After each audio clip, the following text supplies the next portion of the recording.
ಇನ್ನು ಬೆಂಗಳೂರಿನ ಸರ್ಕಾರಿ ಭೂಮಿ ಒತ್ತುವರಿಯ ಹಿಂದೆ ಪ್ರಭಾವಿಗಳ ಸಂಚು ಇದೆಯಾ? ಹಾಗಾದ್ರೆ ಸರ್ಕಾರಿ ಭೂಮಿ ವಸೀಂ ಲೇಔಟ್, ಫಕೀರ್ ಲೇಔಟ್ ಆಗಿರೋದು ಹೇಗೆ ಅನ್ನುವಂಥ ಪ್ರಶ್ನೆಗಳು ಈಗ ಕಾಡ್ತಾ ಇದೆ.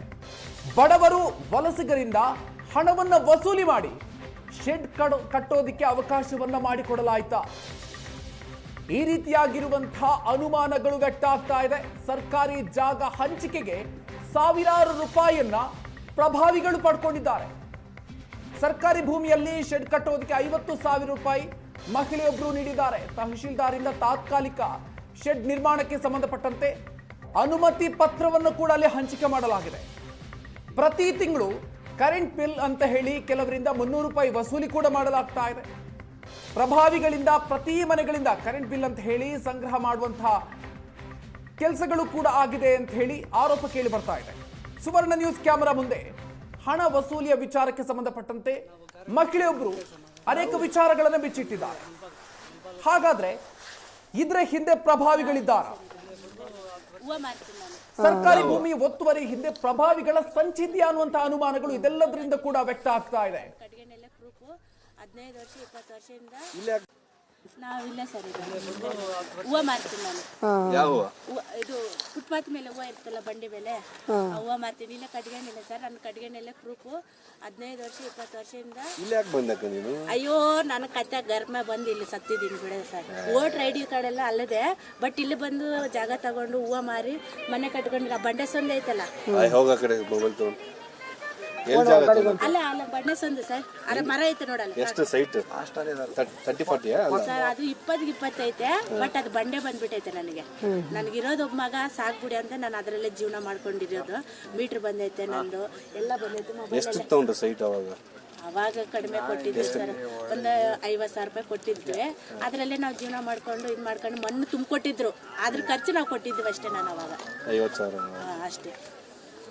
ಮನೆ ಕಟ್ಟಕ್ಕೆ ಮನೆ ಕಟ್ಟಿದ್ ಸರ್. ನಾನು ಚೆನ್ನಾಗಿ ಕಟ್ಕೊಂಡು ಲೋನ್ ತಗೊಂಡಿದ್ದೀನಿ ಸರ್. ಅಯ್ಯೋ ಸರ್, ನಾನು ಇವಾಗ ಲೋನ್ ಅಂದ್ರೆ ಗಾಪ ಬಂದು ನನ್ಗೆ ಇವಾಗ ನೋಡು, ಅದಕ್ಕೆ ಹೇಳ್ಬಿಟ್ಟಿದ್ದೀನಿ ಅವ್ರಿಗೆ. ಒಂದ್ ದಿನಕ್ಕೆ ಬಂದು ನಾನು 2,000 ರೂಪಾಯಿ ಕಟ್ಟಬೇಕು. ಆ ಲೋನ್ 7 ವರ್ಷದಿಂದ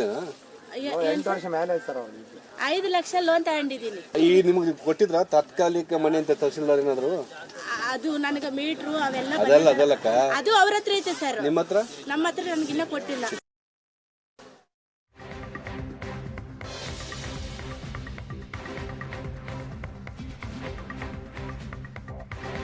ಶೆಡ್ಗಳನ್ನು ನಿರ್ಮಿಸಿ ಸರ್ಕಾರಿ ಭೂಮಿಯ ಒತ್ತುವರಿಯ ಹಿಂದೆ ವಸೀಂ ಕೈವಾಡ ಇದೆ ಅನ್ನುವಂತಹ ಆರೋಪ ಕೇಳಿ ಬರ್ತಾ ಇದೆ. ಯಾರು ಈ ವಸೀಂ? ಹಲವು ರಾಜಕಾರಣಿಗಳಿಗೆ ಆಪ್ತನಾಗಿರುವಂತಹ ಕೋಗಿಲು ಲೇಔಟ್ನ ವಸೀಂ ದುಡ್ಡನ್ನ ಪಡ್ಕೊಂಡು ಮನೆ ಶೆಡ್ಗಳನ್ನು ಕಟ್ಕೊಳ್ಳೋದಿಕ್ಕೆ ಈ ವಸೀಂ ಎಂಬಾತನಿಂದ ಸಹಕಾರವನ್ನು ನೀಡಲಾಗಿತ್ತು.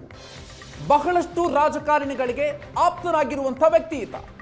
ಸರ್ಕಾರಿ ಭೂಮಿ ಒತ್ತುವರಿ ಮಾಡಿ ಆ ಲೇಔಟ್ಗೆ ವಸೀಂ ಅಂತ ಕೂಡ ಹೆಸರಿಟ್ಟಿದ್ದ. ಮುಸ್ಲಿಮರ ಬಳಿ ಹಣವನ್ನ ಪಡೆದು ಶೆಡ್ಗಳು ಮನೆ ನಿರ್ಮಾಣಕ್ಕೆ ಅವಕಾಶವನ್ನ ಕೊಟ್ಟಿದ್ದ ಅನ್ನುವಂಥ ಆರೋಪ ಕೇಳಿ ಬಂದಿದೆ. 50,000 ರೂಪಾಯಿ ಹಣವನ್ನ ನೀಡಿದ್ವಿ ಅಂತ ಹೇಳಿ ಸುವರ್ಣ ನ್ಯೂಸ್ ಮುಂದೆ ಮಹಿಳೆಯೊಬ್ಬರು ಹೇಳಿಕೊಂಡಿದ್ದಾರೆ. ಸುಳ್ಳು ಆರೋಪ ಸರ್. ಅದು ನಾವು ಆರೋಪ ಆರೋಪ ಇರ್ತಾ ನಾವು ಓಡೋಗ್ಬಿಡ್ತಾ ಇದ್ರಿ. ಜನಗಳ ಮಧ್ಯೆ ಇದ್ದೀವಿ, ಜನ ಪರವಾಗಿದ್ದೀವಿ.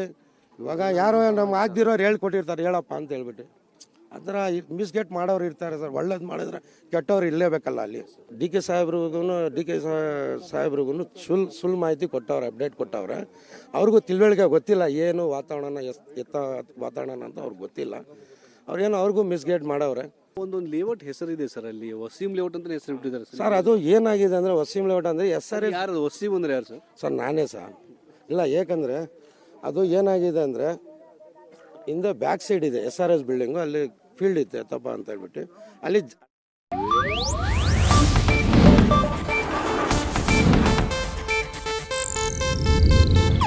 ಇದು ಏಷ್ಯಾನೆಟ್ ನ್ಯೂಸ್ ನೆಟ್ವರ್ಕ್ ಪ್ರಸ್ತುತಿ.